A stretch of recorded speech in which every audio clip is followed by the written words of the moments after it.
Chapter 11. Location: Los Angeles, California. Date: June 19th. Eleanor Agarwal.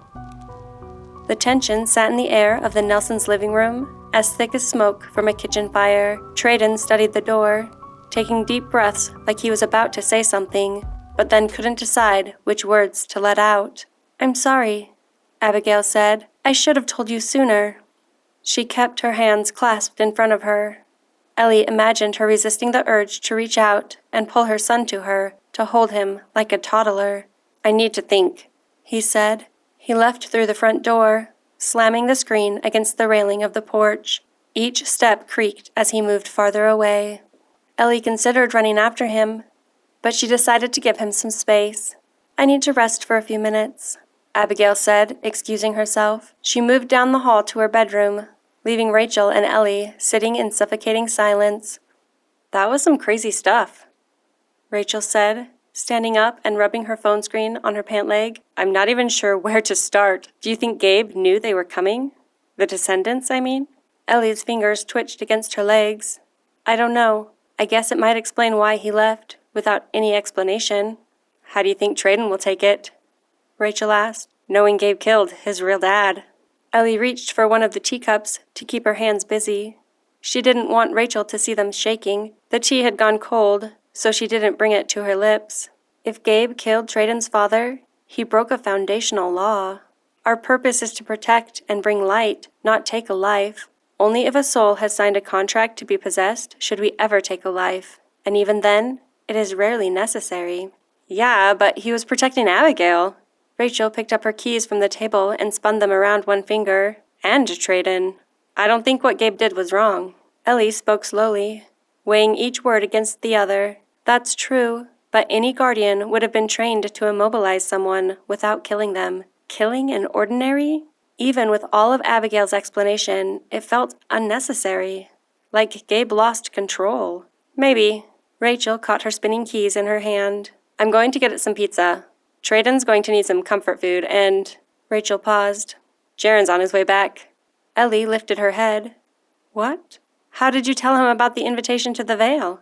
"I didn't. He doesn't actually know about that," Rachel said.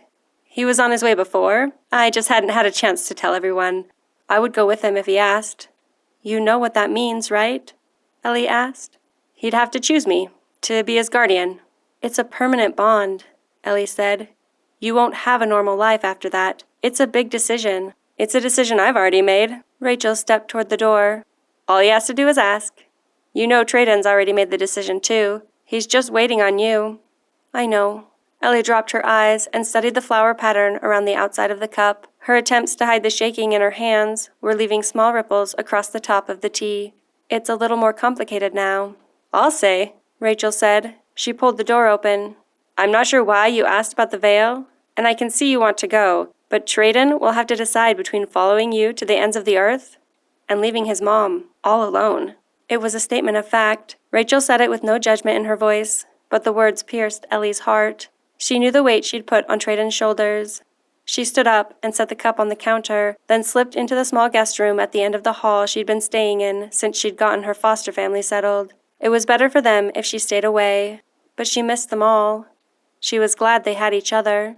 She lifted her mattress and pulled out the scroll she'd brought back from her family's cabin in Oregon. She traced the indentation along the edges. The black cover around the tube of paper was made of leather and smelled of the dust it had sat in for 10 years. She removed the leather loop that held the scroll closed and rolled it open carefully with both hands. She read the description of how she would die as the final dagger was pulled from her bones, the cracking of her compass. Ellie closed her eyes. She could see Treadon, his sincere eyes, his strong jaw, his tender smile. He'd become more confident since he'd trained with Gabe, but his hesitation, his weakness, was her. He wanted her to complete the bond with him. And she'd been ready to in Oregon. They were going to go to the beach and have Gabriel and Abigail serve as the sealing witnesses. But then she'd found the scroll. The truth was, she'd fallen in love with the boy she'd accidentally given her energy and knowledge to when they were both only children. She would choose Treadon again, if he didn't have to die with her. She would make sure he stayed with his mom, that he would live a long life, even if that meant breaking his heart. The vision of her death ended abruptly. There should be more details, but the last written word trailed off like there hadn't been time to finish the sentence. Ellie needed answers to her future that she didn't have in front of her.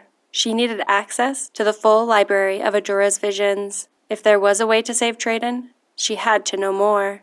The sound of footsteps on the porch made her jump, and she quickly rolled up the scroll and shoved it back under her mattress. She tucked her long black hair behind her ears and straightened her shoulders. This wouldn't be easy, but it had to be done. Treadon wasn't in the living room when she walked out. He stood on the porch, his hands gripping the railing, his shoulders hunched almost to his ears. Ellie's heart skipped a beat. She wanted to comfort him, run her fingers up his spine, and whisper her true feelings in his ear. She swallowed the desire and pushed her feelings down into her stomach so they wouldn't show on her face. She stepped out onto the porch. "Are you okay?" Stupid question. Ellie didn't know where else to start. "No," Treadon said. "I'm mad. Why would he do that?" "I'm sorry about your dad." Ellie resisted the urge to reach out and touch his hand. "It's not even that," Treadon said. "Okay, Gabe killed my dad trying to protect us. He made a mistake. He ruined my mom's life. I could probably get over that. But what about now? What about today? Why would he leave when he knows this is when she needs him the most?" A lump swelled in Ellie's throat. "Your mom still has you." His fingers tightened even more around the railing. "She needs me. I need to be with her. But what about you?